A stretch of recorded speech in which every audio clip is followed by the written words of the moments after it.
At the beginning of the Wildland Fire Use Program, many fire managers viewed the program as a low-risk management decision. They based their viewpoint on the fire behavior they had experienced up to that point. In 1988, many fire managers changed their opinion about where the program stood in consideration of risk and consequence. For Jerry Williams, who would become National Director of Fire and Aviation, the Canyon Creek Fire was a turning point. Listen to his story about how this fire helped him realize how deeply complex and interconnected environmental relationships are. Jerry Williams began working for the Forest Service in 1968 as a temporary employee on the Willamette National Forest. From there, he entered the smoke jumping program, remaining for 7 years. After graduating with a master's degree in fire science, Jerry went to the Deschutes and Lolo National Forests working in fire management. He completed 2 tours in the Washington office of the Forest Service, the second time retiring from the position of National Director of Fire and Aviation Management. I think about a fire like Canyon Creek, of course, when it was my first year as a fire staff officer on the Lolo. This was a fire that was being managed by the district, and eventually the forest took it. But a fire that stayed at less than an acre for some 60 days, and then over a 90-day period continued to grow to roughly 60,000, 70,000 acres. Maybe a third of it still green. You know, it was a mosaic. And in one night, the evening of September 6th, I think it was, this thing goes from roughly 70, 80, 90,000 acres mosaic to 250,000 acres, and there's no mosaic left. I mean, it's all black. Crosses the Continental Divide, kills cattle, scares the hell out of people, became a huge political issue. There's no doubt that that fire had a significant effect on how I thought about risk, how I thought about public interaction, how I thought about fire ecology, how I thought about fire behavior. And after Canyon Creek, we started looking real hard at the history of that area, trying to figure out why this did what it did. And that was a revelation for me.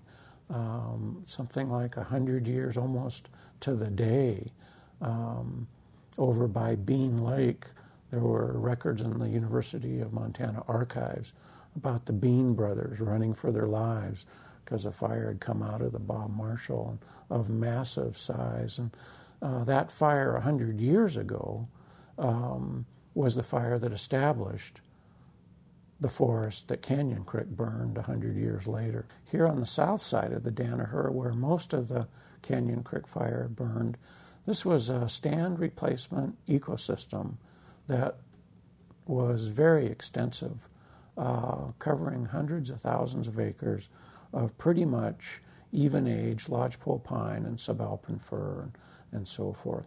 That should have been a huge hint to us in terms of fire behavior potential. When we got north of the Danaher on this hike, that large expanse of even-age forest started to disappear, and you'd see much smaller stands, much more diverse stands, including Ponderosa pine and west side or continental Doug fir and larch, and much more broken up forests. So, you know, understanding the ecological dynamics of these forests, I think, is a critical underpinning to understanding the Wildland Fire Use Program. I don't think it's that we missed the ecological dynamics of those, but nobody understood what the triggers would be to move those from a kind of fire that would torch and do some crowning, but a fire that would do some sustained crowning. You know, when Canyon Creek moved from roughly 80,000, 90,000 acres to 250,000 acres in one night, that was under the influence of what we later found to be a surfacing low-level jet stream. I think 88 was the year where we saw what risk and consequence really meant.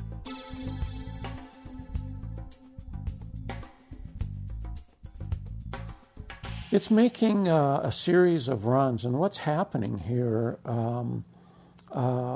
it would lay down do nothing, be smoldering for a week or 10 days, and then one day make another 1,000-acre, maybe 5,000-acre, 10,000-acre run, lay down, do nothing.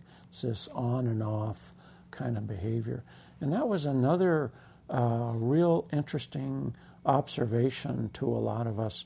Up to that point, many of us, including some of the country's foremost fire behavior analysts, were looking at fire behavior as somewhat of a linear relationship.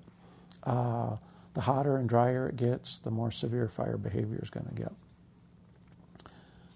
It was in '88 we started to see something a little different, but starting to see that the complexities of fire behavior in these fuel types really got us thinking differently. And in fact, it was the basis for that where I started thinking about fire behavior in the context of habitat types.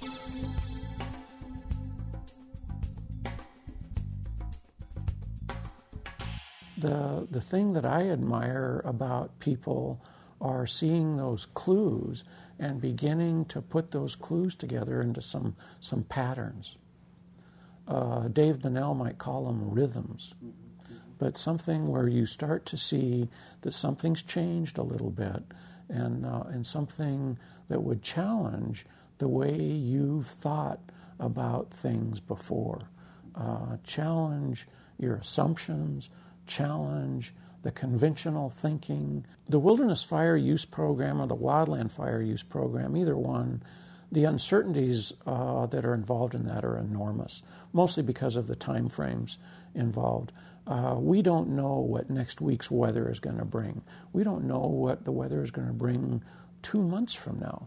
We don't know if there's going to be a low-level jet stream surface over our fire. Hell, we don't know if we may put in a resource order for a hotshot crew to do some holding action that might get turned down. We don't know that. All of those are elements of risk. You got to believe that what you're doing is for a good cause, and you can't confuse a bad outcome with a bad cause. A good cause, like the Wilderness Fire Program, is going to have some bad outcomes. I think bracing yourself for those bad outcomes is an important part of the program. There's not very many people that have come through this program that didn't get nicked somewhere along the way. How we respond to that is everything. The Canyon Creek Fire Use event on the Lolo National Forest in 1988 was a seminal experience for Jerry Williams. The fire escaped its maximum manageable area, growing to nearly 250,000 acres in size. What is remarkable is how Jerry and the Lolo National Forest recovered from this bad outcome. The personnel on the forest bounced back, didn't allow the Canyon Creek escape to stymie their dedication to allowing lightning fires to burn in wilderness. Williams advises us to prepare ourselves for the bad outcomes that are the inherent risks with any wildland fire use program. To prepare yourself for a bad outcome, discuss with your fire team these concepts. How will we react if something unanticipated goes wrong? Have we created an organizational structure that allows us to learn from our mistakes? Are we truly committed to the cause of wilderness fire management, or is it just another target accomplishment we are paid to do? Compare Williams' comments with Orville Daniels' podcasts. Note how both fire managers suggest that you can only survive the daily risks and potential bad outcomes of a vibrant fire use program by possessing a natural resource management ethic that encompasses what is good for the land. What do you think they mean when they express these viewpoints?